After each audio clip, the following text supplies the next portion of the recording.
এই স্বরাষ্ট্রমন্ত্রীকে হুঁশিয়ার বলতে চাই,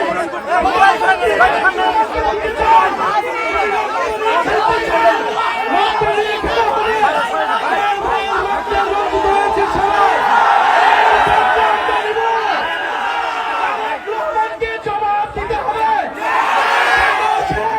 নিরাপত্তা নিশ্চিত করতে পারে নাই, নিরাপত্তা নিশ্চিত করতে পারে নাই। আপনারা ককটেল ফুটান, গুলি চালান, বোমাবাজি করুন, এই পৃথিবীর জুলাই পদযাত্রা চলমান থাকবে। প্রত্যেকটা অভিযান আমরা জুলাই পদযাত্রা নিয়ে যাব, গণভোটের গণরায় বাস্তবায়ন করব, বিচার নিশ্চিত করব এবং সীমান্তের সুরক্ষা, তরুণদের কর্মসংস্থান, সকল দাবি আমরা নিশ্চিত করব। আমরা হুঁশিয়ারি দিতে চাই, এই সবার যারা দায়িত্বরত রয়েছে, পুলিশ প্রশাসন, ডিসি, কেন বিদ্যুৎ অফ হয়ে গেল, কিভাবে ককটেল বিস্ফোরণ হলো, সে কি করে, সে কি নিরাপত্তা নিশ্চিত করেছে এলাকাবাসী,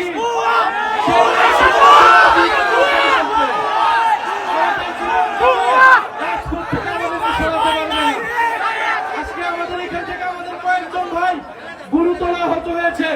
আমরা এর বিচার চাই, যদি দ্রুত সময়ের মধ্যে বিচার নিশ্চিত না করা হয়, তাহলে এইখানকার স্থানীয় প্রশাসন এবং এমপি তাকে জবাবদিহিতার আওতায় আমরা পদযাত্রা চলমান থাকবে। যত ভয়, ভীতি, বোমাবাজি, ককটেল সবকিছুকে উপেক্ষা করে আমাদের পদযাত্রা চলমান থাকবে এবং স্পষ্ট আজকের এই ককটেল বিস্ফোরণ, বোমা বিস্ফোরণ প্রশাসনের সহায়তায় হয়েছে। কেন বিদ্যুৎ বন্ধ করে দেওয়া হয়েছিল, বিদ্যুৎ বন্ধ করে দিয়েছিল, আমাদেরকে খুন করার পরিকল্পনায় এখানে বোমা বিস্ফোরণ করা হয়েছে। বিচার চাই, কোন সন্ত্রাসীর ঠিকানা এই সাভারে হবে না।